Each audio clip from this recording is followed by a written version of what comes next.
Bitcoin is close to becoming worthless. Let's go.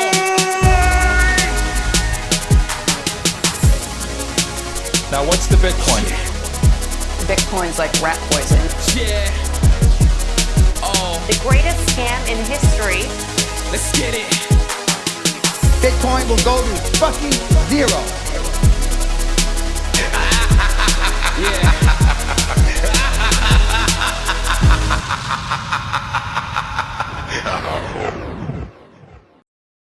Welcome back to the Bitcoin Brief, the show where me and QnA catch up every 2 weeks to talk about Bitcoin, privacy, open source, keeping your Bitcoin secure, and the news and software updates that matter. I just wanted to say a massive thank you to everyone who's been supporting Ungovernable Misfits, and a big thank you to Foundation Devices for supporting the show. If you haven't already checked them out, go to foundation.xyz. They make cypherpunk tools for fuckwits, and anyone can use this, even me. If you have any questions or you want to reach out, feel free and I'll be happy to go through things with you. For anything super technical, I'll pass you on to Q. If you want to buy one of these incredible passports, use the code Ungovernable. It will get you a discount and it will let them know that I'm shilling. I'd also like to say a huge thank you to the Cake Wallet team. Not only are they supporting this show, but they're also bringing out some incredible features. For those of you who actually use Bitcoin and actually care about their privacy and security, Cake Wallet make it incredibly simple for you to live outside of the traditional financial system. You can use CakePay within the app to buy gift cards for food, petrol, and whatever else you might need day to day. You can use silent payments, and of course, you can use Monero. You can connect both Bitcoin and Monero nodes, use coin control, and this team are constantly innovating. I'm really looking forward to getting Seth and some of the other team members back on the show soon, and I'm really excited to be working with them. If you have any questions, you can reach out to me, but check them out at cakewallet.com. Download the APK or start using this today on Mac, Windows, Linux, iPhone, or of course your Android device. Enjoy the show. Still ill? Actually, yes. Yeah. And again, had vomit in my face last night. Absolutely covered head to toe in cheeseburger and warm milk. Oh, that's quite a combination. Yeah. The glamorous life of fatherhood, eh? I wanted to take a picture and send it to you, but there was too much crying and stuff involved. Well, so thanks for not doing that. I appreciate it. you would have enjoyed it. It was a full head to toe covering. It was absolutely vile. I think you would have laughed. Nice. I went to a fireworks show over the weekend. Do enjoy a good Ooh. fireworks show. It kind of awakens something primal in me. It's just like loud noises and bright colours and fire. It's always an enjoyable experience. And for once, it was really, really mild, so I wasn't freezing my tits off like I normally am on bonfire night. And did you go for some sort of disgusting burger or kebab or something along those lines? Sausage and chips from the chip shop. Oh, okay. That's not too bad. Yeah, it was pretty nice. A couple of beers? Yes, I had 2 Guinnesses and then a pint of some local kind of pale ale that they had on one of the food stands. Very, very nice. I like bonfire night. It is good. Yeah, so especially now, we're both family men. It's just there's something quite wholesome about it. Yeah, it was enjoyable. Did you go to any shows? We went to one. It was quite nice, actually. Kids are still young, though, so it was just a lot of crying and that sort of stuff. But they still enjoyed it a bit, I think. Good. My missus and me were like, the whole bonfire night thing. And it'd be quite good to know a little bit more history about what really went on. I know you don't get the full story, but like Guy Fawkes, was he working alone? What was the reasoning for it? Was it around taxes? Was it around him just being fucking fed up with the government? Like, what was the real story? Would be quite an interesting thing to see. You've got like V for Vendetta, which is kind of like a play on it, isn't it? But yeah, every time I see the big fire and the burning of the Guy Fawkes and stuff, I do think like, it'd be quite nice to know a little bit more about that. It's funny you mentioned that, actually. The last maybe 4 or 5 years, every bonfire I've ever been to, there's never a Guy Fawkes on top. And it's never even crossed my mind until you just said that. Yeah, that's weird. Okay. There was one at the one we just went to. Well, there was a big mask. It was actually like the V for Vendetta mask. Well, that sounds like a pretty based bonfire. I can imagine that Yeah, it was pretty cool. they've obviously stopped it in recent years at most bonfires because I don't know, the woke crowd will probably say it incites violence or something like that. Probably. Oh, I have recently started rewatching Prison Break and I forgot how fantastic it is. Have you ever seen it? It is a great show. Oh, I haven't seen it for since it sort of came out, what was it, like 15 years ago? Something like that, yeah. I watched it when it first came out and it's been long enough now that I have forgotten everything and it's like watching it again for the first time and I'm properly hooked. It's very, don't get me wrong, it's very far-fetched. Like, this won't be a spoiler, but one of the main characters popped out through a grid. That's a great for you Americans. In the middle of like no man's land with all the towers around him and the spotlight just shone on him. And oh, lo and behold, he was in a guard uniform and he just waved at the spotlight and then the spotlight was like, oh, it must be a guard, and then left him alone. Yeah.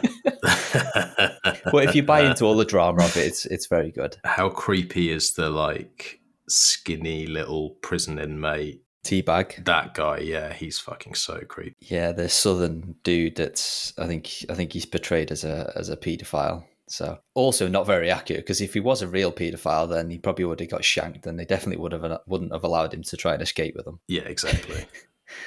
In other news, R.I.P. one of my Bitaxes. What? This will make you laugh. This one. So I have two, or had been the operative word there. One was one of the newer ones. I forget which model name it is. The model name's confused the shit out of me, if I'm being honest. But it's like not the newest one, but the one behind that.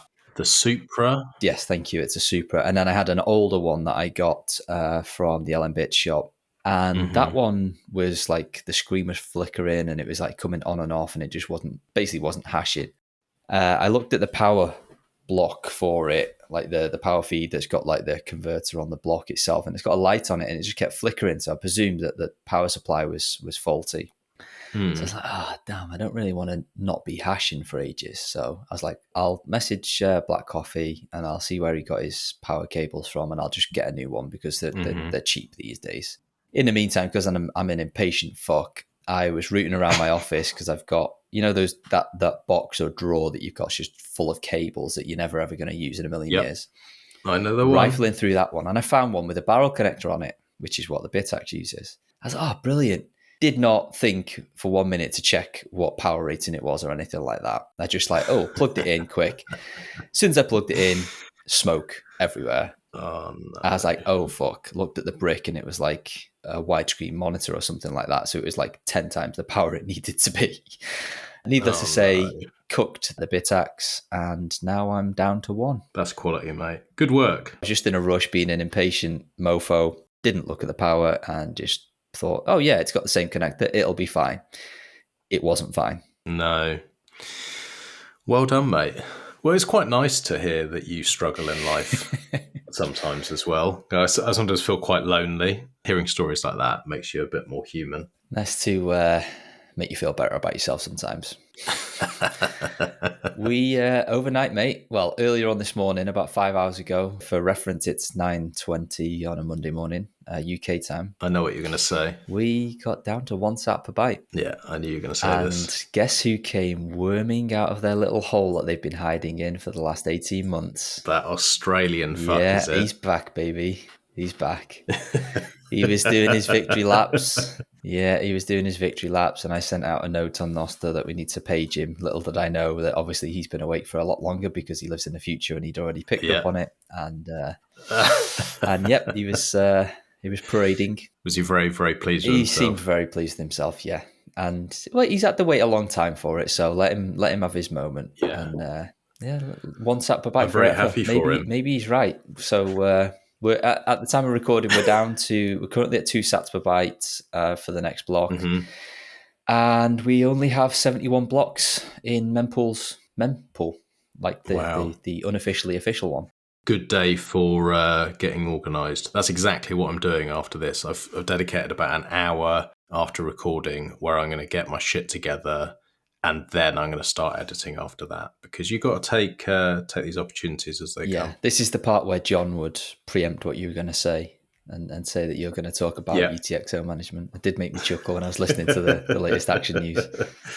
His impression of you is perfect. It sounds exactly like you.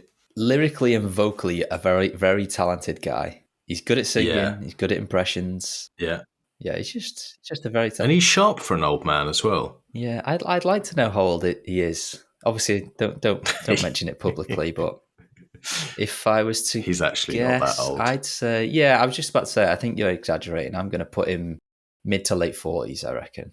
Yeah, I won't say, but he's definitely not as old as I portray him to be. It's just fun to wind him up. Fair enough. We are Brits. That's what we do for fun, I guess, is sarcasm. How are you feeling about Tuesday, mate? I think it can't come soon enough. I'm sick to the back teeth of looking and hearing about Kamala and Mr. Trump. Oh, is that Tuesday? Yes, tomorrow morning, I believe the result will be out. Yeah, I hadn't even really thought about it too much. I would enjoy it sort of piping down a bit, but it's not going to pipe down anyway, is it? It's going to be one of them's going to win, and then the other one's going to say that, oh, you didn't really win. It's not fair. And then you have like months of that. And then whichever one actually gets in is going to not do anything that they said they were going to do. And then you're going to have months of that and people then going, I can't believe it. They betrayed us. It's kind of over, but it's never really over. Yeah. The only thing I have the remotest bit of interest in related to this election is if Orange Man does get elected, whether he's true to his word about Ross, because he has mentioned it multiple times since he first mentioned it. But again, he's a politician and he'll say what he wants to get votes. So, but obviously, I would be ecstatic if he was true to his word there. That's the only bit I'm interested in. Yeah, and for that reason, he's the only amazing. one I'd like to see elected, and for that reason alone. Yeah, he's definitely less of an annoying cunt than she is. Oh, absolutely. So I'm going to be voting for him tomorrow. Oh yeah, you can, can't you? You don't have to show ID or anything in America. You can be from Denmark if you want and just go and vote. That's exactly what I'm going to be doing. So yeah, he's going to get my vote. I don't think he's going to do any of the stuff that he says he's going to do, but he is, as I said, less fucking annoying. I can't literally, I like all politicians are fucking annoying, but that one in particular, she is awful. Like such a slappable face. Do you know what I mean? Just like you sort of just think violent thoughts, especially when she laughs. I just think, oh my God, I fucking slap you so hard. Yeah, I'm just looking forward to my Twitter feed being something other than US elections, to be honest. That would be nice. It would be nice. Yeah, you can all pipe down over there. You don't see the Brits talking about it. It's only the Americans that care. Yeah, we never mention it. You never see a Brit ever talking about it. Not even once. No. Judging by some of your DMs in the last couple of weeks, mate, I believe you've been doing some more technical stuff and around BTCPay server, maybe? Yeah, I'm getting quite good at this stuff, Make sure you're sitting down for this. I'm starting to pat myself on the back a little bit because 3 nodes running successfully at the moment, 2 Monero nodes also running successfully at the moment. Wait, so hold on, you've got 3 nodes running. I feel like I've missed a trick here. You've got your start 9, which you fixed. Yeah, I've got my start 9. I've got my trusty old Umbrel as well, just that sits in the background, nothing connected to it, but just if things fall over, it just always runs. And if I need to, I can connect to it. And then I've got a new one now running on a virtual machine. Look at you. I know. So I've got my Bitcoin node running on a virtual machine there. I've got another Monero node running on my start 9, and then another Monero node running in a virtual machine. And it's all now going to be running a new BTCPay once the Monero node is finished syncing. That's one thing. I'm going to speak to Seth about this. With Monero nodes is they are fucking slow to sync. Like I would think, I was like, oh, it'd be quick. It'd be like a faster thing to sync than the Bitcoin chain. It is not the case. In this virtual machine, it took, I don't know, maybe 24 hours to fully sync the Bitcoin node. That's pretty good. And then it's been another week and it's still not finished with the Monero node. Oof. I mean, their transactions are fucking huge. So it kind of makes sense, I guess. Yeah, but then the actual amount of data that you've got is smaller. It's like, I want to say it's like 250 gig or something like that, whereas we're nearly a terabyte. It must be to do with the verification of each transaction. There must be more computationally taxing. Wow, I fucked that up. Computational. Yes, it must be harder that's to exactly verify what I was each thinking. transaction, is what I was having a very bad stab at saying. It must be because, like I say, 24 hours with the Bitcoin node, and it's been 8 or 9 days now with the Monero node, still not done. And the same with the Start 9. It was like, like a day-ish, maybe 7 or 8 days to do the Monero node. So it is a lot slower. Interesting. Yeah, it's not something I've gone through myself before, so it's nice to hear some kind of hands-on reporting on that sort of stuff. Interesting. It's easy, like no issues, just slow. Yeah. So now I've got these two running, setting up a new BTCPay because we were having problems. So we didn't have Lightning on the store. We were just having problems with it. So I said, fuck it, I'll just start one from fresh. So we're going to have Bitcoin, Monero, and Lightning all accepted on the store very, very soon. And I just feel really cool. I just was sat in a cafe, setting all of it up in the tool browser and building this virtual machine, and everything was paid for with sats and all nice and private and good. And I just thought, I'm a fucking cypherpunk at this point. Bet you walked down from that coffee shop with a spring in your step, didn't you? Bit of swagger. I did, to be honest. I mean, I had to lean on you a little bit, but pretty much all off my own back. Congrats, mate. That's Thank you. It's nice to see you blossoming into a young developer. Flourishing. Yes. Yeah. Thank you, mate. I have to give you a job soon, I think. Doing the dishes. Tea bitch. Very good. Drinks managers rather than tea bitch. Nice. Yeah, we in the company I used to work for before at Foundation, they were great at coming up with all sorts of wacky job titles to make people sound way more important than they really were. Beverage manager. Yeah, beverage manager, or like waste disposal expert. Anyway, should we hit the news? Yeah, let's do it. Okay. Newsflash, mate. Did you know that we don't need to be concerned about Bitcoin held with third-party custodians? Well, I always knew that. I've always said, just don't worry about it, mate. The Messiah has spoken. No need to worry. Quote from the Cyber Hornet himself, the chief Cyber Hornet. I think that when Bitcoin is held by a bunch of crypto anarchists who aren't regulated entities, who don't acknowledge government or don't acknowledge taxes or don't acknowledge reporting requirements, that increases the risk of seizure, said Saylor. Okay. What a stupid take. Yeah, I mean, he's. I added this to the list, obviously, just to poke a bit of fun at him. He's obviously Mr. Regulated, Mr. KYC poster boy. So, of course, he's going to say stuff like this. And it obviously wasn't a shock. I just wanted to poke a bit of fun at him. But the sad thing is that people do actually look up to this guy as like some form of, expert in the Bitcoin field. And it's sad that he repeatedly comes out with this sort of stuff. Obviously, he's feathering his own cap. He's making sure that his bags are not going to be taken away from him or come under scrutiny because he does have some pretty hefty bags. He does. Well, does he, though? He doesn't. He doesn't, yeah, exactly. Coinbase or wherever his custodian is. But like he said, you don't need to worry. Custodians are fine. I've technically got more Bitcoin than Saylor. Yes, as have I. And I've lost all mine. Yeah. In a terrible boating accident. Yeah, me too. That's a ridiculous thing to say. Yeah, guys, don't listen to the guy. That's all I can say on that one. I've said for a long time, and I don't like this whole thing where people are like, you're a spook, he's a spook, everyone's a spook. Like, everyone's a fucking spook. But if I was the US government and I wanted to have some influence in the space, and I also wanted to have a load of coins without looking like I had a load of coins that I could seize at any moment if I might want to, I might put someone in who might look and sound and be quite similar to that man. Just a theory. Makes sense. It's annoyed a lot of people when I've said that behind closed doors. They get quite upset, but it just seems like it could be quite a good way to accumulate and have a lot of influence. Indeed.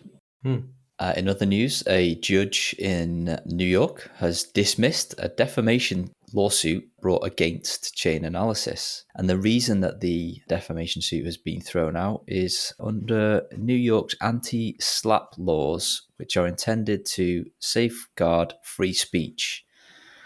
Oh, the irony. I was just going to say. Yeah, exactly. What the fuck? So there's some crypto company or firm who I've never heard of called Transak.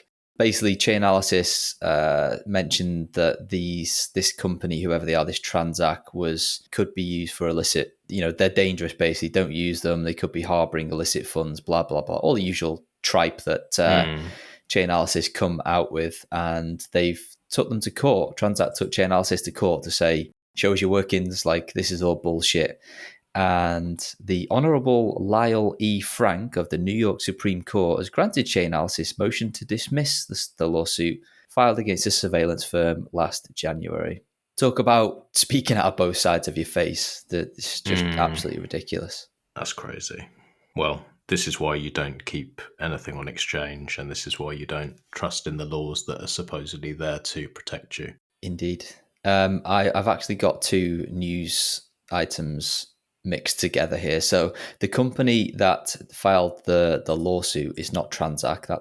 Do you know what I was going to say? I was thinking I was like, that's weird, because they've also had a problem recently. So the company is Yield Nodes. They're the people that have sued Chainalysis unsuccessfully. So don't go up against the machine, because people are friends in high places, especially when you're the poster boy of all of their quote unquote witness testimony in these types of cases. Of course, they're going to look after you. Just ridiculous and frustrating. So on to Transak, which again is a company I've never even heard of before, but they are a KYC on and off ramp that serve, I believe, most of the world. They have had a reported data leak affecting 92,554 of their users, which represents about 1.14% of their user base. The unfortunate customers have had their names, date of birth, all of their ID documents, and all of their selfie photos and videos leaked that will presumably be now on the dark web for sale to the highest bidder. Wow. I don't know why it hits harder, because it shouldn't really, but the selfie and video on top just somehow it's like so invasive. Jesus. It's like, really? Because when you open the door, they're like, oh, I've got your name and address. Open the door. Oh, I'm not them. Oh, no, it's fine. We've got your selfie and video. Just to confirm, we're doing our verification process here.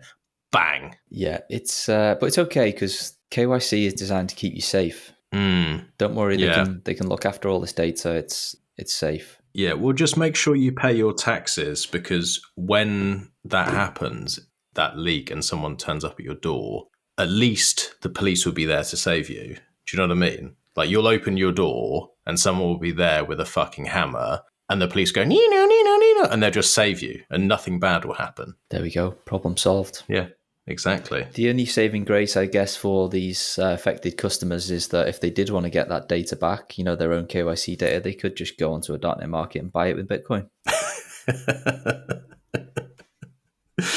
On to happier news. It's also ridiculous. Yeah, on to happier news. We have another, air quotes, solo miner that has mined a block, mate, in the last couple of weeks. And I used air quotes because said solo miner, and you'll have to do the math here for me, has 150 petahash, which sounds like a lot. That is a lot. Give me that in like current gen miners. A petahash is 1,000 terahash. I can hear John laughing already. No, I think I'm right. Petahash is 1,000 terahash, so it'd be like 10 S19J Pros, something like that. Okay, so it's is that right? Terapeta. I'm gonna have to Google it now. How many terahash is a petahash? Let's have a look. John's gonna be really annoyed that I just didn't back myself here. 1 terahash is 1 petahash. Yeah, is 1,000 terahash. You'd have to put like the lift weighted music over this. Yeah. I am right. It's 10 S19J Pros would be a petahash. It goes hash, kilohash, megahash, gigahash, terahash, petahash, exahash, and zetahash. 10 latest gen miners for 1 petahash, and this guy's got 150. He's got 150 Petahash. Petahash. Yes. Ooh, That's a big okay, that's outfit. yeah, that's massive. Yeah. So they've got all of that hash pointed at Solo CK pool. Absolute ballers. That's impressive. 150 petahash. That's millions and millions and millions and millions of dollars worth of machines, and then you've got to power them. So yeah, they're not playing around. Well, it's okay. Congratulations, John. Yeah, it's okay. They earned a whopping 0.2 Bitcoin in fees as well. Ooh, That's all Catan's fault. good to see them doing it anyway. Yeah, indeed. And fair play for putting all that hash at a solo pool. That is proper Chad energy. Last piece of news is that I saw a message in the Start9 Telegram group late last week that they are going to be closing.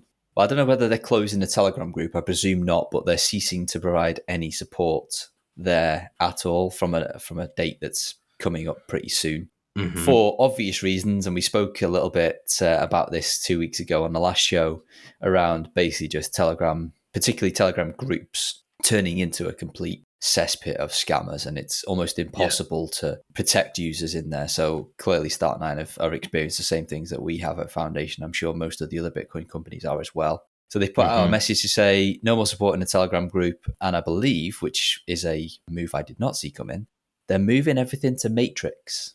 Which I thought Matrix was like dead. Well, obviously not. Now I understand on one hand why they would do that, because they can self-host Matrix, they can have their own servers, they can be the custodians of all that data. Obviously, that's their business model. They sell servers. But the last time I used Matrix in any great detail, and it is probably a couple of years ago now, groups just weren't great. Now maybe that's changed. I don't know. Maybe I'll when Start9 does move over, I'll find my way over there just to see how things are performing. But it makes sense that they're moving to somewhere where they can control the users and ban people and stuff. I just didn't expect it to be Matrix, so I'm interested to see how that pans out. But on the surface of it, just looking at a 10,000 foot view, it makes sense to move away, because Telegram's just shit for groups these days, and we at Foundation are doing exactly the same. We're not going to Matrix.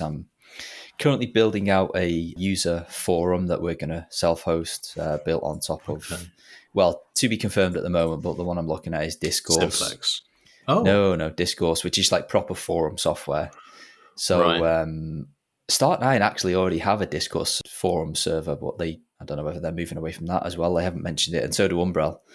They've both got community forums on Discourse, so I think we're going to have something like that very soon, and ideally, we're going to move the Telegram room to be kind of view only. So you know how No Bullshit Bitcoin does Telegram, where they just have like a channel where they post and you can comment underneath. But if you're anybody other than No Bullshit Bitcoin, then you can't like start a new post or anything in there. So we'll probably keep that open for company updates and stuff, and then move all of the kind of community discussions and community support to a forum where we control it and we can easily ban people and see impersonators and all that sort of stuff. And crucially, where members can't DM each other, which is where most of the Telegram scams happen. Yeah, it is terrible. It's like the best place to go if you want to get scammed. Mm-hmm.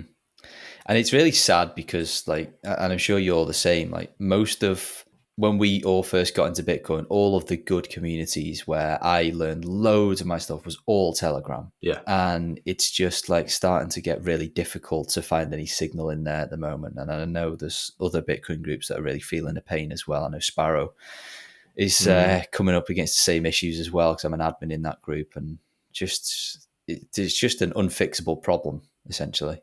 Yeah, it is a shame. But look, this is what mass adoption looks like. People are starting to care about Bitcoin. They care enough to actually want to steal your Bitcoin. This is a very good point. Yeah. So stay vigilant if you are going to stay on Telegram. And a reminder that, like I said last week, if you need support, go to the official, every company will have a live chat on their website, or they'll have an official email. So if you're scared about getting scammed and you're not sure what to look out for, just go direct. Should we hit some boosts? Let's do it.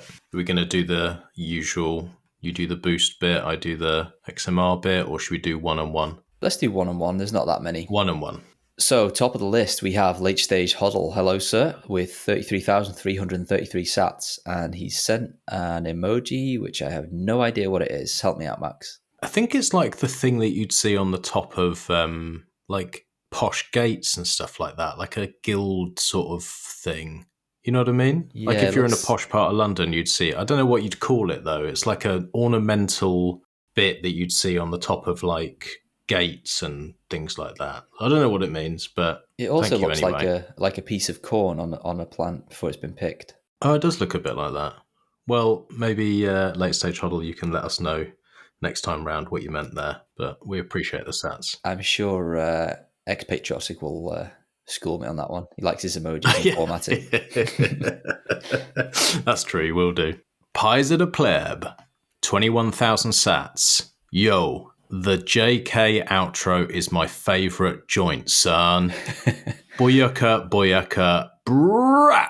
And then gun, gun, gun, gun, gun, gun, gun, strong arm, strong arm, strong arm, strong arm, strong arm, punch you in the face, punch you in the face, punch you in the face, punch you in the face, fist you, fist you, fist you, salute, salute, salute, salute, mushroom, mushroom, mushroom, mushroom, beers, beers, beers, cigarette, cigarette, gun, gun, gun, gun, gun, number one, gold medal, gold medal, gold medal, gold medal, America, America, America, America, America, strong arm, strong arm, strong arm, strong arm, strong arm. Fucking hell. Thank you, Pies. He's back again with 2,100 sats. Of course, you two British cunts can't answer a mining question. Only a true-blooded American can answer that. The illest bruh east of the Mississippi motherfuckers. Pencil Tucky's finest, you know.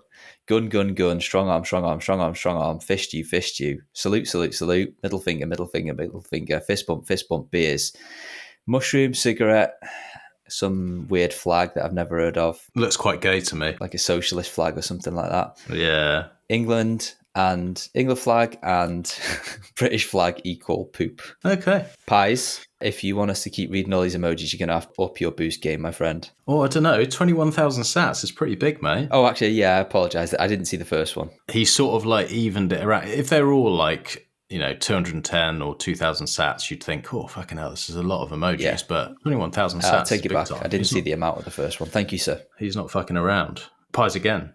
Excellent rant, my bruh.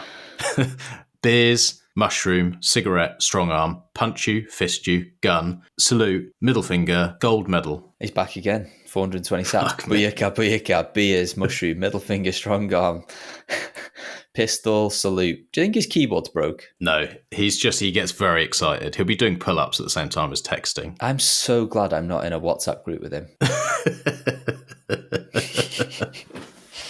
He'll be on the side of a building, up some scaffolding, doing pull-ups, smoking a cig, on mushrooms while sending these messages. Sounds safe. Yeah, that'll be him.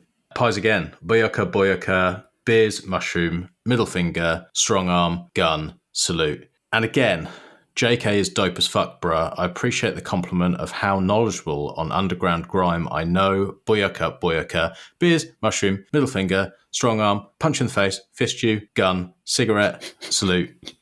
American flag equals gold medal.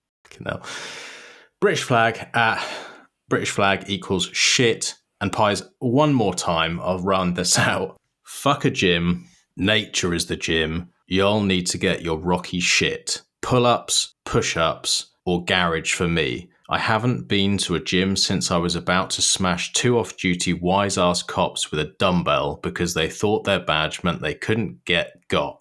That was like 10 years ago. Find a strong tree branch and do pull-ups. Here we go, he loves pull-ups. To get some wear and tear on your soft British hands. Ha ha ha ha.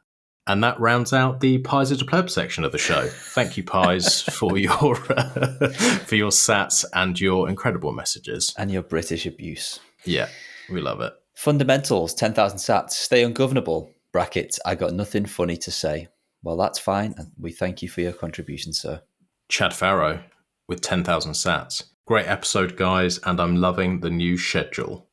Oh, and Chad Farrow, you've come to the dark side, mate. Jordan bullied me into trying this out, but he sent 0.021 XMR on the XMR chat. Nice. Seth's been working his way into the chat, I see. Getting people Yeah. switched over. I like it.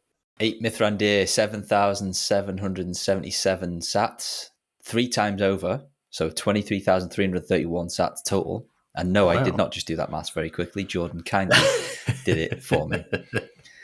8 Mithrandir said, Telegram fake support scams are the worst. Anyone who joins the Sparrow Wallet Telegram support group gets inundated with scammers way before an actual admin is available to assist. New users are not aware of this and get easily tricked. Yeah, exactly what I was saying before. And thank you for your help in the Sparrow chat. I know you're literally the hardest working admin in there, so appreciate you, dude. Black coffee with all the sixes, 6,666 sats. Coffee influencer culture exists to get ad revenue and sell you nonsense you don't need and won't notice. Put hot water on mid-range ground coffee and drink. See also Saylor's comments on hardware wallets. P.S. Counselor State of Mind is one of the best records ever made. Didn't have black coffee down to be a grime kind of guy. He surprises you in ways that you never see it coming. He's just one of the weirdest guys you'll ever meet. That sounds like a story we should share over beers, maybe not live on a podcast. Coffee influencer culture. I don't know if he's right here. I think that's just that sort of northernness coming through. Like, you can't see the quality in spending money kind of thing. Like, everything has to be the bog standard basic shit. Do you know what I mean by that? It's more of like a northern way. And I can't do his accent, but if you read it in his accent, you'd be like, yeah, that's the sort of thing he would say. Yeah, it is a very northern thing to say. I guess I buck the trend there because that is one thing I don't actually mind splashing out on is coffee. Even, well, yeah, with the exception of coffee shops that serve it in like a little thimble where it's just like a shot. You will splash out on like wanky coffee and wanky beers. Yes. And see no problem with that. Correct. And I would say the same. But thanks for the sats and the message, Black Coffee. Thank you, sir. Hope you're well. Fiat Demise, or Demise if you're Max. Demise. XMR chat. Pronounced Demise. 0.032 XMR. If you're looking for a place to spend your Monero, check out xmrbazaar.com. The Craigslist-like site just passed 1,000 listings. Computer parts, cars, Val Venus autograph photos, all kinds of stuff. Nice. Ooh. You had me sold at Val Venus autograph photos, so I'm going to have to check that out. JB399. Hold on. What's fourth? Oh, we're back into... He's combined them all together. Fucking hell, Jordan. Actually, while we're talking about Jordan, he messaged me yesterday to remind me that we need to talk a little bit more about value for value and explain to people why it matters. So this is the little value for value section now I'm going to put in here just for you, Jordan. We want to say thank you to everyone who has been sending in boosts and XMR chats, and just remind everyone how much it helps us grow the show. If you find value in what we do, we ask that you send back that value. That is the value for value model.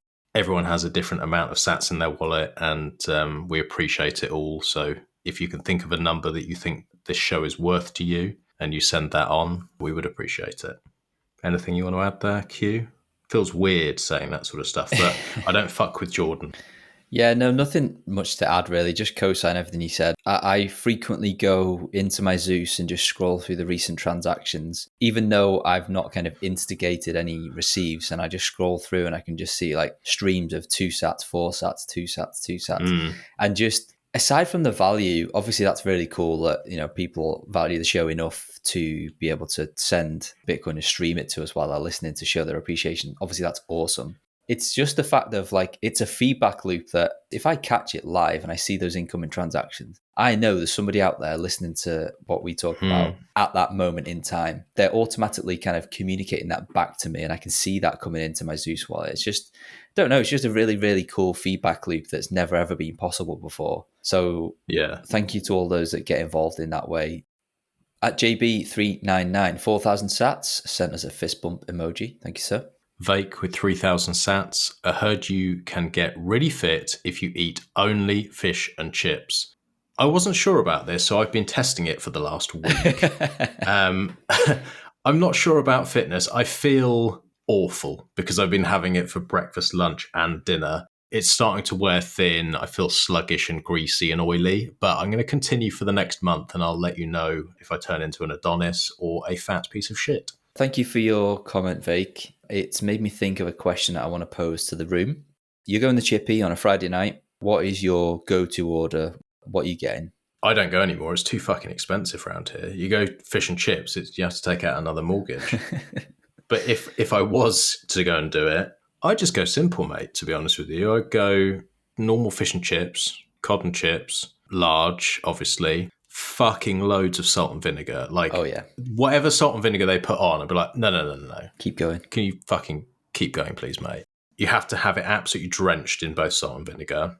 Recently, I always have ketchup, but recently I will get a curry sauce. There's quite a northern influence in this household, and so I've been sort of lured into this curry sauce nonsense. And as it's always on the table when we order it, I've started to get a bit more involved, and I do enjoy it. Mushy peas, take it or leave it.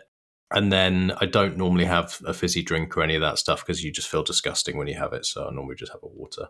What about you, mate? Yeah, being a northerner, definitely curry sauce. Large chips. Large sausage. Please don't clip that out of context. Done. And again, mushy peas. They can be really hit and miss. Sometimes you go like if I go to like my not like go regularly, but if I go to like a chip shop that I know and I've been to before and I know they do good mushy peas, then I'll get it. But if I'm going to a new one and they don't and they look a bit like they've been sat there for 3 or 4 days, then ain't gonna happen. It's like Russian roulette, mushy peas. I agree. But fish?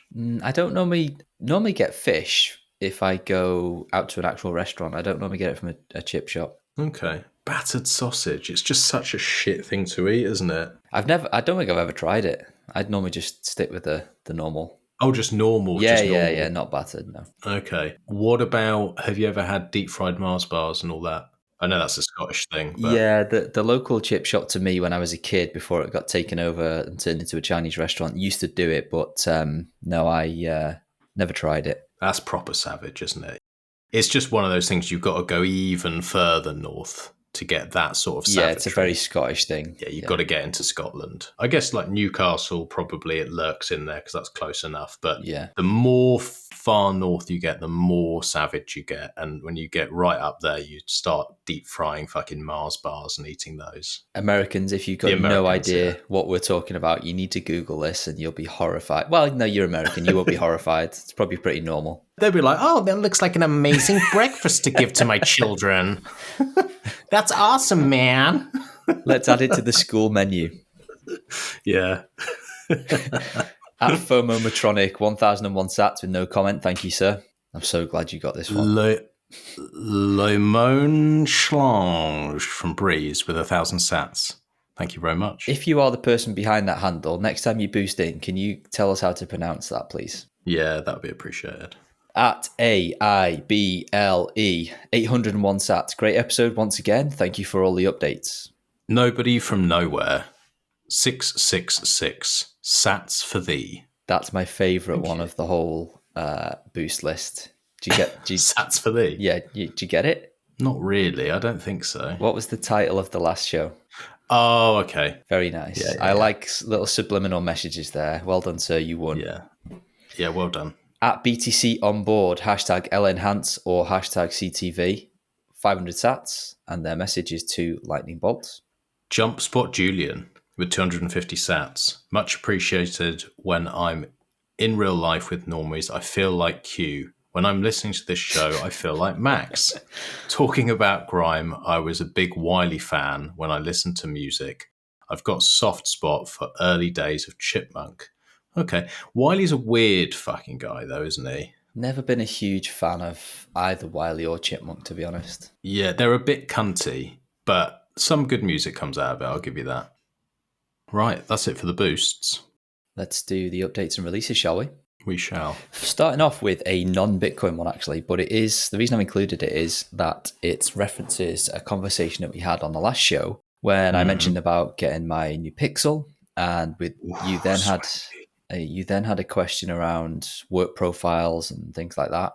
No less than a couple of days after we made that recording, Android 15 was released. which includes a new feature called private space, Okay. which allows you to do all of the same things that we talked about. So separate Google profiles if you want to use Google stuff, further sandboxed apps, hidden applications, locked applications, all segregated from the main part of your phone. But you can do that in a way that doesn't need you to switch profiles. So it's all within the same profile. What happens is that when you swipe up to see your app drawer, at the bottom, you'll have your private space where you can include all of different files and apps and permissions and all VPN configurations, all that sort of stuff. That's much more easy to access, but still just as segregated. And in fact, the Graphene OS guys have done a release saying that people should migrate to this versus the profiles because it has better security.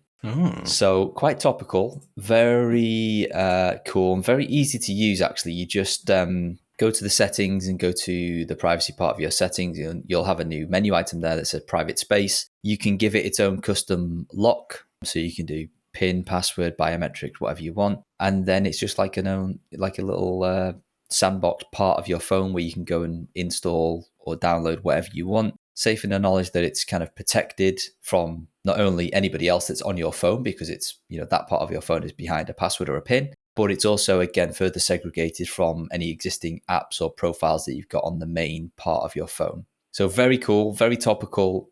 So check it out. I can't stop looking and thinking about ordering one.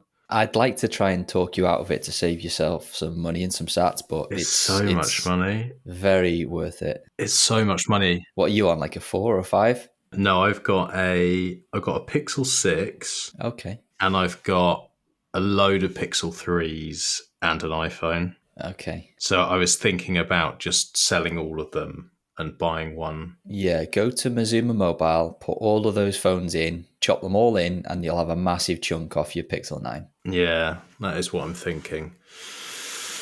I actually booted up my 6A this morning because I'm going to flash it back to stock Android so I can sell it to one of the recycling websites. I was reminded, I have no idea how I lived with that phone for so long. I was reminded of how terribly slow it was. It's absolutely painful. So yeah, just further cements that I do not regret my decision. Is it easy to flash them back to stock? I haven't done it for a while, but I don't remember hitting any stumbling blocks last time I did it. I think there is just a bit like a web flasher that you download from the Google website. But it's, from memory, I think it's like a 15-20 minute job. I'm going to do it today, so I'll report back and let you know.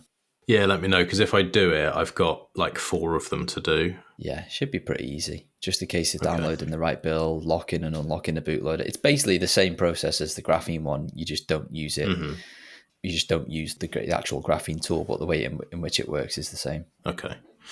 All right. Okay, Envoy version 1.8.3 and 1.8.4 have been released. 1.8.4, the most recent one, is a hotfix that fixed an issue that prevented some users from sending to legacy style addresses, which start with a 1 or a 3. That's crept in during 1.8.3, which is the bigger release here, which expands the Tor connection stability and also adds increased availability for the ramp, the built-in Buy Bitcoin feature, which again is a KYC service, so be cognizant of the risk before you go ahead and use that if you want to go down that route. But it's now available in all 50 states of the US. But yeah, the Tor connection stability is the big one for me here, much more stable experience. So be interesting to see and get some feedback on Envoy users that listen to this. Let me know how you get on if you're a Tor user to see if it's any more stable. I think you said this before, that it's been more of an issue on iPhones, because I've never had a stability issue with Tor. Like, I don't know if I'm just really lucky. Like, occasionally, very occasionally, it's like slow connecting to my node and it's saying not connecting. And then I refresh it, and usually like 99% of the time it just works. And then occasionally I'll close out the app and start it again and it works. Are you going to your own node over Tor, yeah? Yeah. Yeah, so I think most of the problems that we've had are for people that don't have their own node, but they enable Tor in Envoy. So they're routing all their traffic over the Tor network, and then it's coming out via I forget what they're called on the Tor network, like an endpoint that goes back to ClearNet. What are they called? An exit node? Exit node, yeah. They go through an exit node, and then it connects to our default foundation. Yeah, I think it's called mainnet.foundation.xyz, our fulcrum server that we host. Okay. And I think what the problem was that exit node, or obviously it isn't one exit node, it changes all the time. That was becoming a bottleneck, and that was causing some drop connections. So as well as some internal stuff to the app itself and the Tor library, we've also now got a default .onion endpoint for our node so that the connections stay within Tor the whole time. And I think that's what's driving most of the improved stability. Whereas if you're running your own node, that's why you haven't experienced it as much, because you're just Tor to Tor straight away. Yeah, you're not exiting the network. Yeah. Is that why I see a lot of people saying about people should run these Tor exit nodes and that it's important? And because of that, because there's not enough exit nodes that are up or running or something like that? Yeah, I'm unsure on the technical details, but yeah, you're kind of heading down the right direction in the factors. If you use Tor to visit ClearNet websites, then it has to go through an exit node, and there are some trade-offs with that in terms of like, not that you can be tracked, but there are some trade-offs. It's the best thing I can describe without trying to tie myself up in knots. Yeah, well, presumably the person who runs the exit node see your traffic. Well, yeah, but they can't see where it originates from, so they're not going to be able to de-anonymize you or anything like that. No, but they can see the traffic. See what website you're visiting. Yeah, exactly. Yeah, and then the other thing, pretty sure I've heard, is that you can get in shit for running one of the exit nodes because they'll say, oh, well, you're responsible for that traffic if something bad's happened, kind of thing. Is that right? I don't think that would be a stretch to think that law enforcement could say that. I don't know for sure, but seems to be logically something they might throw at the wall, yeah. Yeah. I wonder if there's a way around, it's a bit of a tangent here, isn't it? But like, I wonder if there's a way around that where maybe people who are running VPSs and they've got Bitcoin nodes on there, whether there was some software that would easily make that an exit node at the same time or something like that, like something where it's not actually running at your home. People could pay via Lightning to host these things, and it was like an easy one click, like, do you want to also run an exit node kind of thing? Maybe more people would do it. I'll be real, I don't think I would do it at home. Yeah, I agree. It seems like it could be a good little money spinner, but the technicalities of which to get that over the line, I'm not sure. Okay. BTCPay server version 2.0 has been released. Sounds like a big one. We have backend updates, full interface translation, new onboarding flow, and more. So this sounds like a pretty big release. So what's new?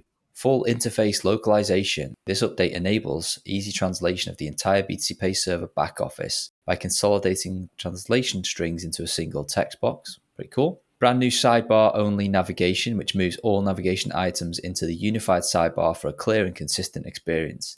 There's a screenshot on the No Bullshit Bitcoin article that you'll find in the show notes, which looks like a big improvement. Actually, one of the things I do struggle to find sometimes is various different settings of like store settings or node settings within BTCPay. So that was sounds like it's going to be a positive change. New onboarding flow for new users and point of sale. So this version brings improved onboarding experience and adds personalization features to user profiles, including the ability to upload profile photos and set nicknames, etc. Pretty cool. Yeah, nice to see the guys continuing to ship. Oh, new e-commerce integrations as well. This might be applicable to some people. So you can now have it talk to Wix, which I know is a popular website building platform. Odoo, never heard of that one. And BigCommerce.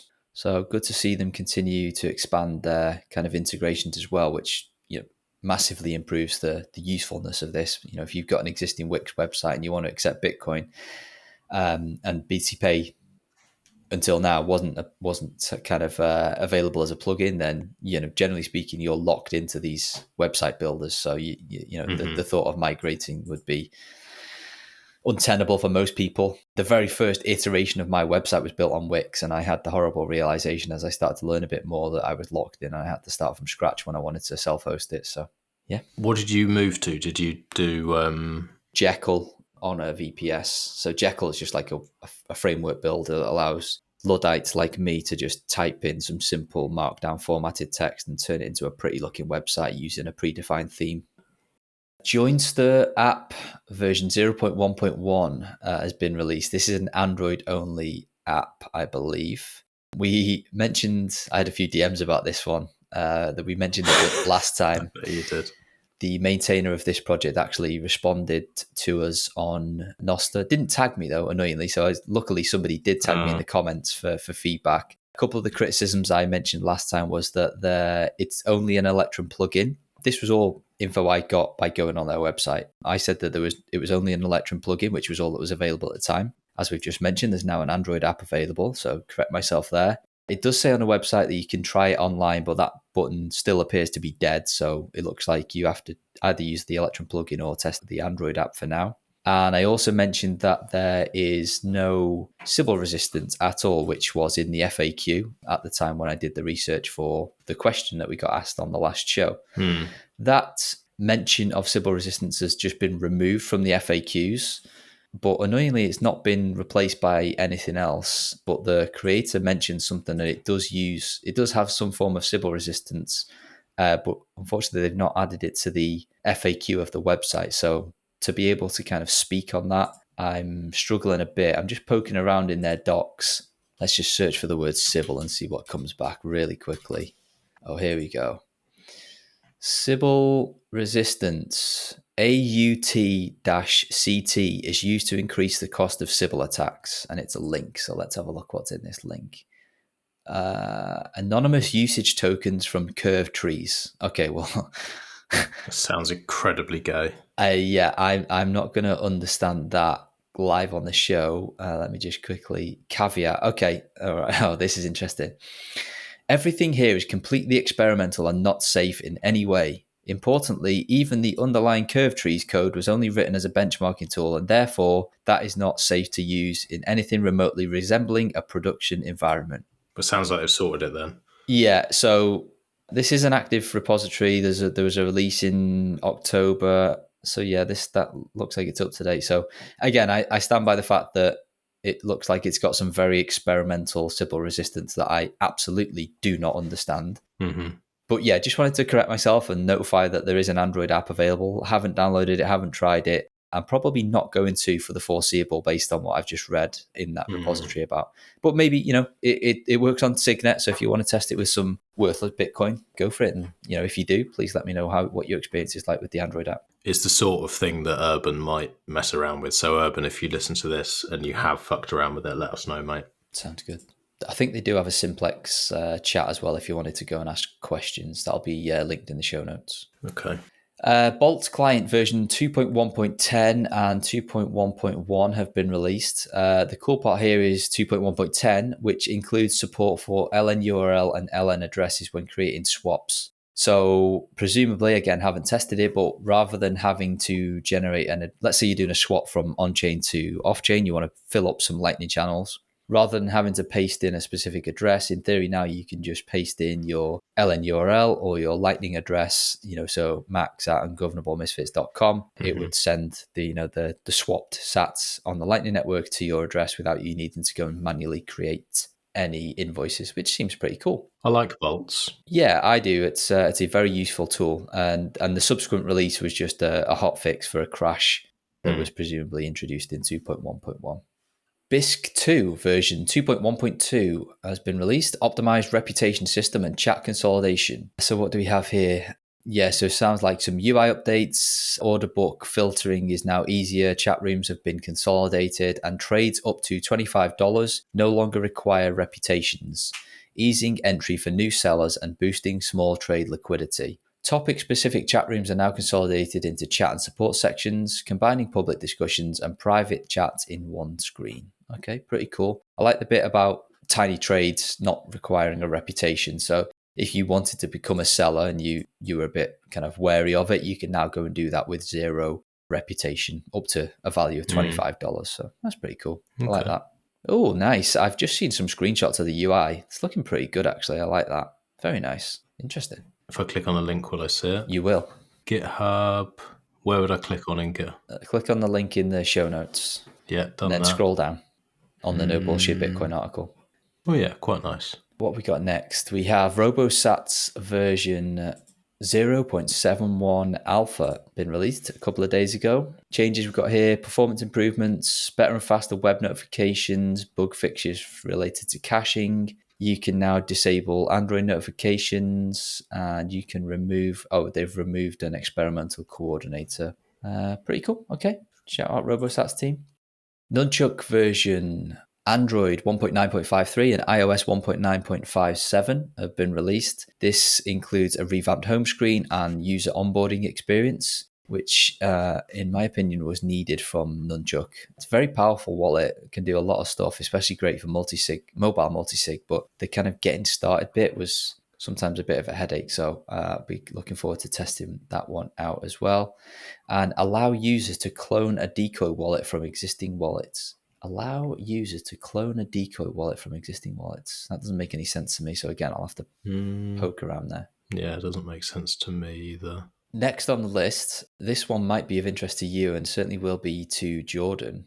I fucking hate these names. Why don't they just pick real words? That is a real word. Cascader.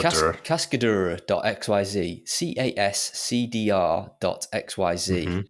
Private Bitcoin Payable AI Services. Now, I think from what I can read that this is a service that's been around for a while, and the reason it came across my radar was that they've added a couple of new features.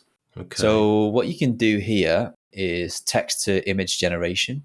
You can do chat GPT stuff where you just ask it questions and get answers. You can write summaries and articles from RSS feeds.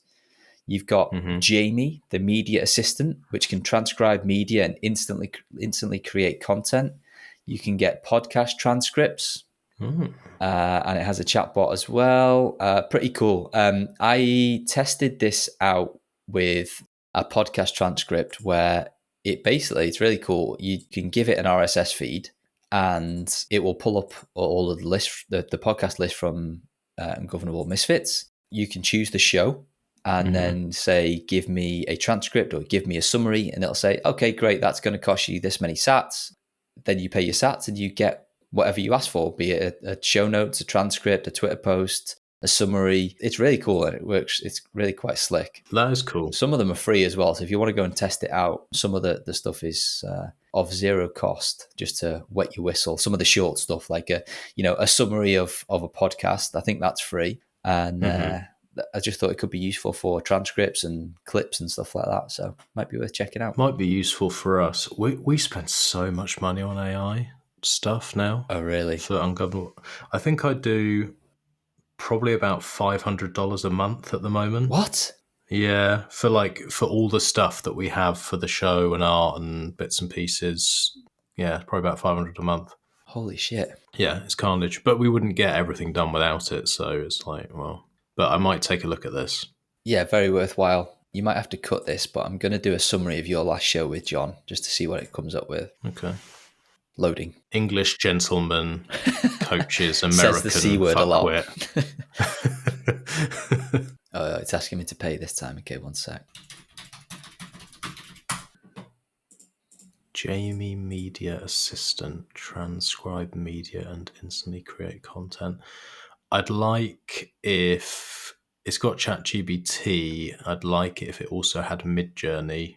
That would be useful. It does have image production, but I don't know which model it uses. Different models are so different. Like you get used to how to generate and get good with a certain one. And there's like very different like styles. And then 11 Labs would be another useful one. Okay, so I had to pay 81p for this summary of John's. So let's see what it comes out with. Okay, let's see if it's worth 81p. That's what you'd pay for a curry sauce, probably. I wish. Oh, now it's got an error. Oh, that was good. That was worth the money then. It's still loading. Give it another minute or so. This will make great audio. Yeah. Good job you can edit. Fuck it, I'm just going to leave it and then I can come back to it. That's a good advert for them. Yes, yeah. Very alpha at the moment. Okay, next on the list we have the guys from Synonym have introduced, and again, what is with the naming, guys? Come on. They've introduced PubKey. PUBKY. So it's clearly supposed to be PubKey, but they thought, do you know what? Fuck it, we don't need the E's. No, you don't need these, do you? So it's, quote, rebooting the web with user sovereignty at the core. I'm going to admit I don't fully understand what this is and how it's cool. Some people are saying it's like a competitor to Nostr. Some people are saying it's complementary to Nostr, Mm-hmm. but it's kind of designed to allow you to kind of choose and fit your own kind of algorithms as you browse the web and integrate your social graph to that. So it does sound very similar to Nostr. I'm hoping that some smart ass is going to come up with a comparison table so that I can talk about it quite easily without having to spend 17 hours of my life to understand the differences. Yeah, I won't be either. This is a black coffee thing. This is a sort of thing where he'll go either, yeah, it's mint, or Yeah, it's been. On the last show, we were also, as well as this show, talking about our good friend Catan. This show, we were talking about him in reference to 1 sat per byte. And on the last show, we were talking about his Nodebox video Yes. tutorial series. And we told him to pull his finger out his arse and get it done. And you know what? He listened and he's done it.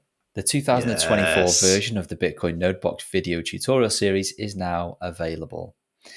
It includes, let me just see, has he put it into a playlist? He better have done. Let me see. His YouTube is taking 3 years to load. Oh, he's gone to town on this. So we have 13 videos. We've got an overview. We've got a why run a node. We've got the hardware video, BIOS and operating system installation. No guesses that he's using Ubuntu. Then we've got an Ubuntu familiarization video. Then we move on to installing Core. Then we choose an Electrum server. Then we install Electrum Rust server. Why? Why, Catan? Why? He'll probably be a smart ass now and be like, actually, this is why. And maybe I should just watch the video, but why not full code? Yeah, probably. Well, do you know what, actually? Maybe Electrum Rust server is fine these days now that we don't have Whirlpool, because that was the main use case for me, was that I had thousands of transactions thanks to all of the remixes. That's and true. Electrum Rust server would just fall over. But maybe if it's just, if you're starting a fresh wallet and you're just doing a couple of transactions a week or something like that, then Electrum Rust server is going to be fine. So there you go. You don't need to send me a message on Signal, Catan being a smart ass. I've just answered my own question. Then we move on to installing Sparrow. Great choice. Then mempool space. Then we install optional VPNs and Tor. Then there's another optional one where you can do remote access via Tailscale. And then the final video is installing the Ashigaru Dojo video as well. Very cool. Ooh. He has very much gone to town. And yeah, good to see. The link will be in the show notes. Have you fucked around with Ashigaru? Not much, really.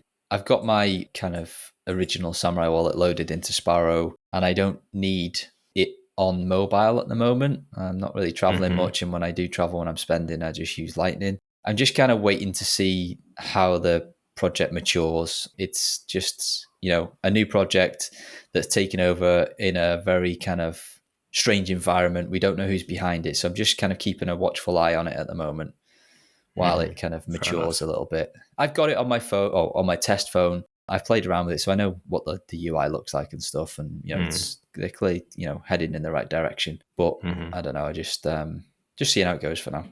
Okay. Well, on the subject of education, I wanted to signpost people towards a cool website that I found called lenhance.org.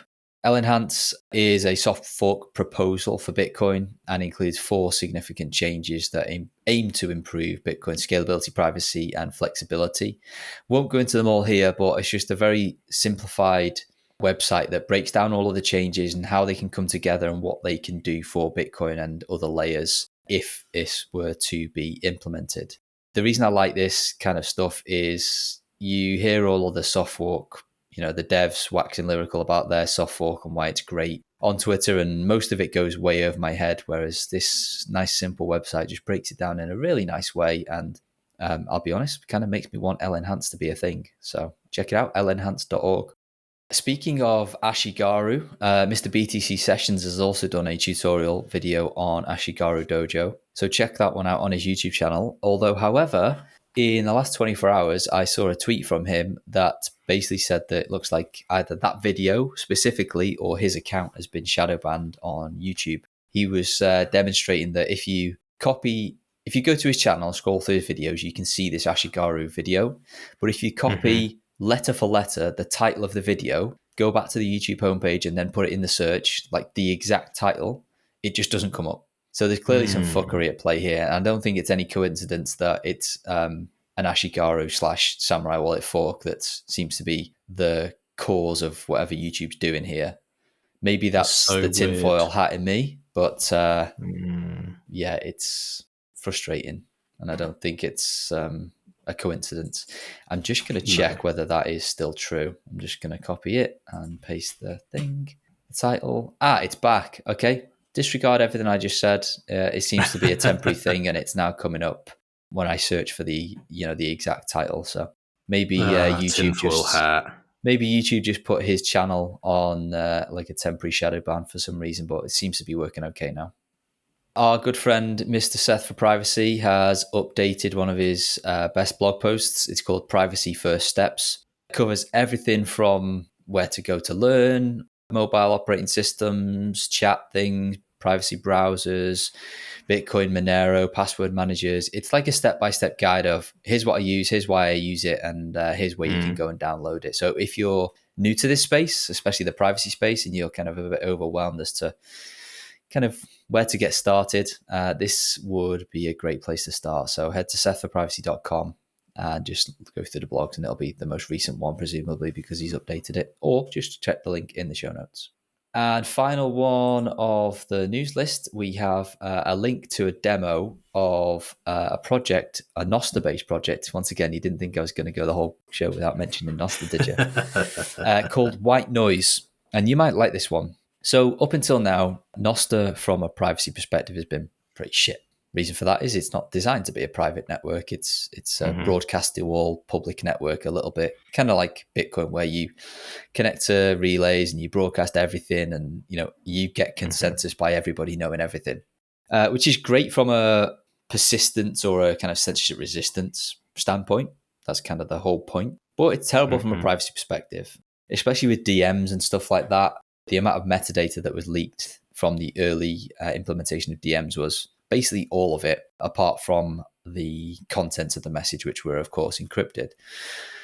So there's a very talented developer called Jeff G that's been working on trying to fix this in a very technical way, so that we can benefit from the decentralization and censorship resistance of Nostr, but not have absolute terrible privacy in one-to-one DMs or in group chats. Seems as though he's almost there with it. He's released a video, which again, you'll see the link to it in the show notes, of his project that's called White Noise, which is a fantastic name because for an encrypted messenger. Good, yeah. So maybe some of the other projects that we've mentioned earlier in the show could take a leaf out of his book. Excellent choice. That supports MLS messaging, which I believe is like the gold standard of kind of large group encrypted messaging. And go ahead, check it out. It's not available yet to download and test, but as you would expect with all things Nostr related, you sign in with your NSEC, and then you have quite a good looking application considering it's very alpha and not even released yet, where you can go and have group chats that are end-to-end encrypted and have all of the benefits of Signal and stuff like that, where you've got forward privacy, blah, blah, blah, but it's built on top of the Nostr network. So excited to see how this one pans out. But very polished from a kind of first stab at it type app. Okie dokie, sir. That brings us to the end of the news and the updates and releases. Should we hit the questions? Yeah, let's do it. I'm going to allow you to answer the first question first. And it comes from my good friend Orange Surf via a DM. And he said, which improvements or trends are you most optimistic about in the Bitcoin ecosystem? Which improvements or trends?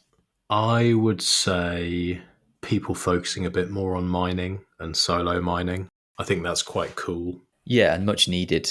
If you go to mempool.space and click on the mining tab, it's quite horrifying, to be honest, the amount of centralization that we've got. So I think, solo mining, it's on a good trajectory, but I think a promising trajectory. But a long way to go to be able to have any form of tangible decentralization. But I guess you've got to start somewhere. I just hope it's not too late.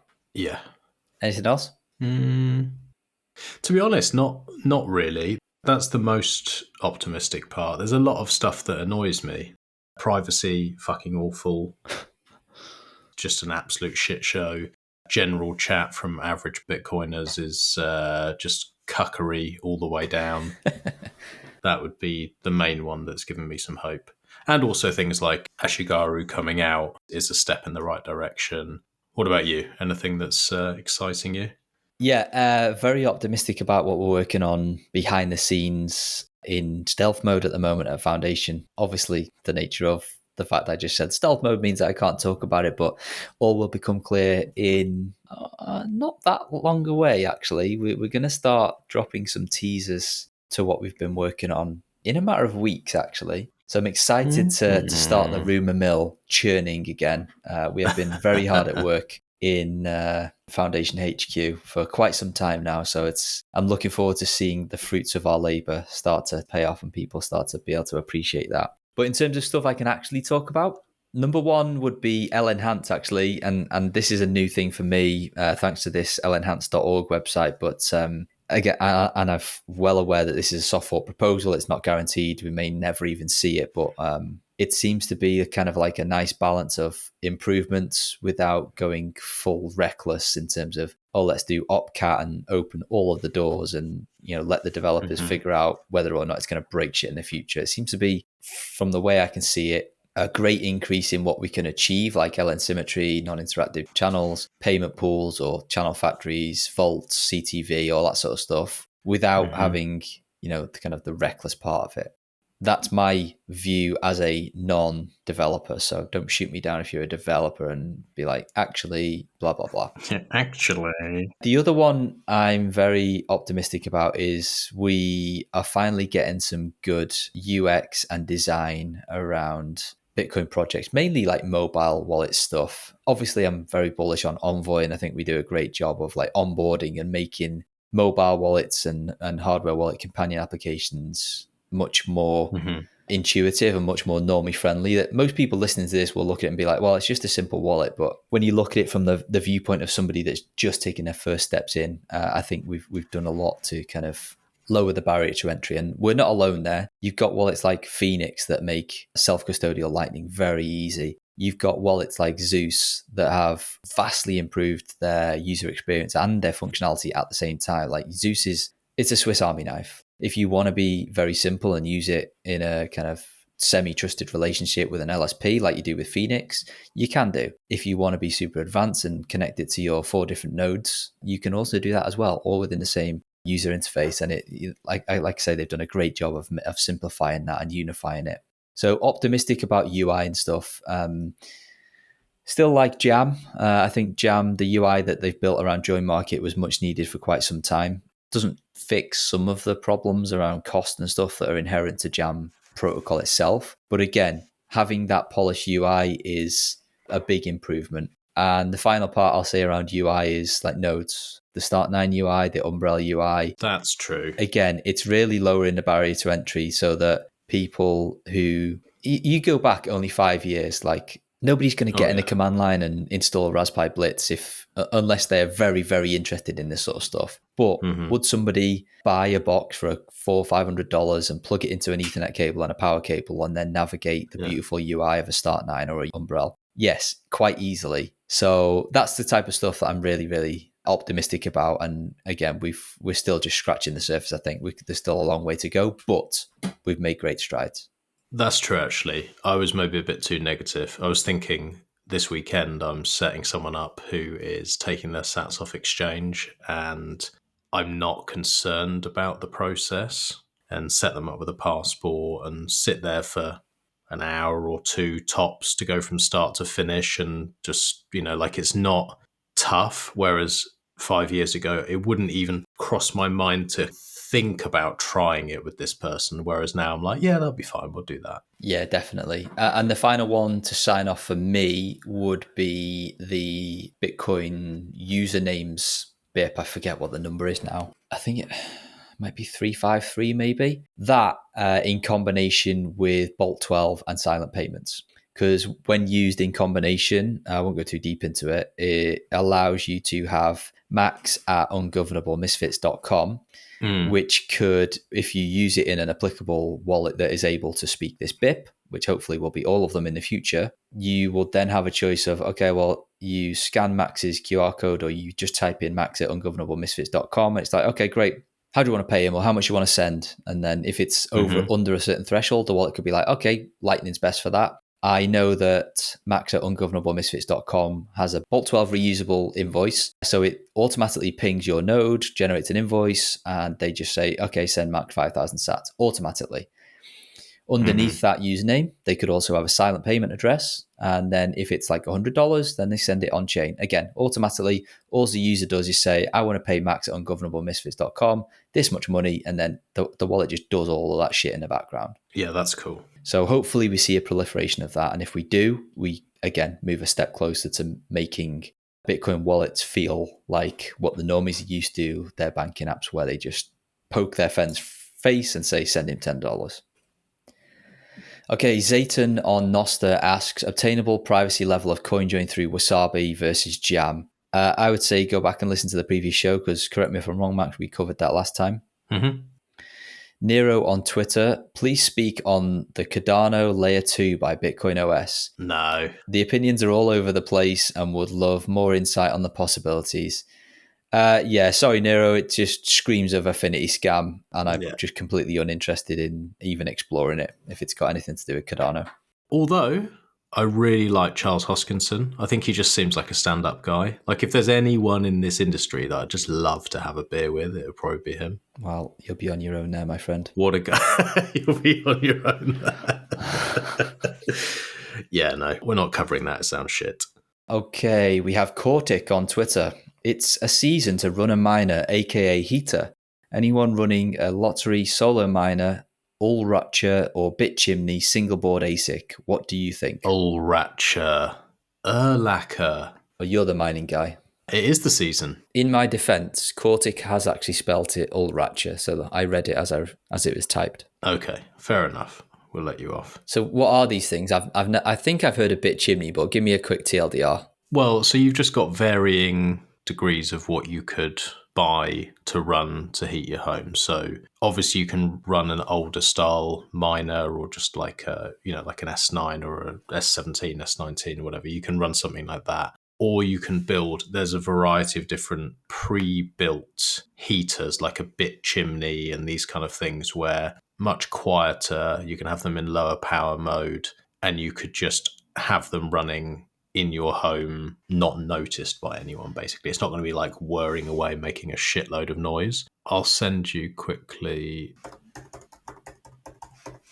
altairtech.io bit chimney. Just load it. Let me just send it to you in Telegram. I got it. I can see it. Oh, you got it already? So something like that, where it's not plastic shitty stuff like you'd normally see on a lot of these builds. And you can just plug one of those in and run one of those in your office or in your house and heat your home. And it's all like pre-done for you. So you don't have to like mess around and build something yourself and change fans and, do too much. Like, it's pretty simple, just plug and play. There's even like little things where you can put your coffee mug on and it will heat that, just smaller machines for doing smaller bits of heating. And I think it's cool. Like, not everyone wants to tinker and build stuff from scratch, same as the nodes. Not everyone wants to 3D print parts and change things and mess around to get it quiet enough to run at home. They just want to plug something in and it work. And that's the type of thing that will do that. Nice. Yeah, I'm just looking now. Normal mode, 49 decibels. That's a lot quieter than I thought it was going to be, considering it's got a S19K Pro, like a proper miner in there. Yeah, so you're getting 31 terahash or 38, depending on which one you do, high power or normal mode. So that's what, like 50 Bitaxes? Yeah, kind of makes it look cheap then, doesn't it? Well, that's it, yeah. And so that's the S19K Pro, or you go for the S21, and that on high power mode does 55 terahash, 18 joules per terahash. So that's pretty incredible, really. That would be a better buy if someone wants to actually be like half serious about like heating their home and doing some solo mining. You'd be better off with that than a load of Bitaxes. Yeah. Interesting. Okay, there you go, Cortic. Yeah. Final question, Lion on Twitter. What are good payment methods to acquire corn on RoboSats in the UK? Looking at ease or privacy, etc. If you want the easiest method, then get yourself an account with a bank that allows you access to multiple different currencies, like something like Revolut or I think Monzo might do the same. I don't think Monzo does the same. I think it's only Revolut. Okay. Well, Revolut would be a good one then. The reason I say that is rather than limiting yourself to pound sterling market, which isn't great most of the time, you can, deposit 100, 200 pounds into the Revolut, switch it over to euros, and then basically open yourself to the entire European market. So rather than looking at a handful of offers, you then have potentially hundreds available, obviously, depending on what's available at the time. So that would be the easiest way to do it because, like I say, you just open yourself to essentially the whole global market on RoboSats. Obviously, there's trade-offs to that. If you start to do larger amounts, Revolut might start asking questions on why you're sending random euros to random people at random intervals. If you do smaller amounts, then maybe that's going to fly under the radar. Again, it's the banking system. Nobody can say for sure. From a privacy perspective, I guess the best way to do it would be something like Amazon gift cards, maybe. But again, you're limiting yourself to what is already a small or thin market. You're limiting yourself to a single payment method. So you're going to have to wait longer for somebody to take your trade or for somebody to come along with a trade pair that you're happy with in terms of, okay, great, I'm selling some sats and I want to take an Amazon gift card, but they might have a massive premium on top of that.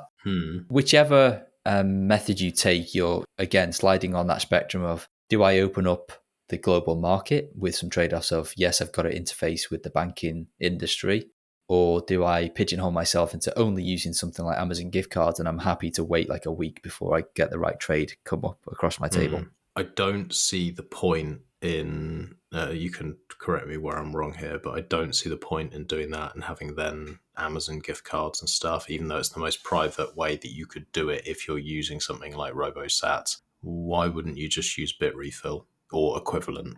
Like, cut out that extra step. You can just buy a gift card for Amazon or a billion other things if you're selling some sats. Because from a seller perspective, you can get a premium on that. So if you're in it to kind of make money. Oh, okay. So rather than me, let's say I want to sell $100 worth of sats and I need an Amazon gift card. If I was to just buy an Amazon gift card with the sats, then I get $100 worth of Amazon stuff.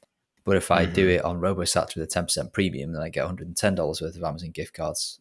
Obviously, that's a simplification, but you get what I'm trying to... Yeah. So, I get what you mean. Okay. Yeah, fair enough. I was only thinking about it from a privacy perspective. I was like, gift cards are going to be more private, and then I wasn't really thinking about the premium. But otherwise, no matter what you do, you pretty much, it's going to be like Revolut. And then I would only say just be careful with how much. Maybe use that as like a separate banking app where you just do these smaller amounts on there and then take your slave notes into cold storage, effectively take them off that banking app, because what they can do is they can hit you with a request for more info and it will be like hundreds and hundreds of pages with your inside leg measurement and everything else. Otherwise, they block you. So I would probably say just be careful because that might happen. Yeah, definitely don't do it from your main bank account. No. Other than that, I would say get to know a miner, get friendly with them.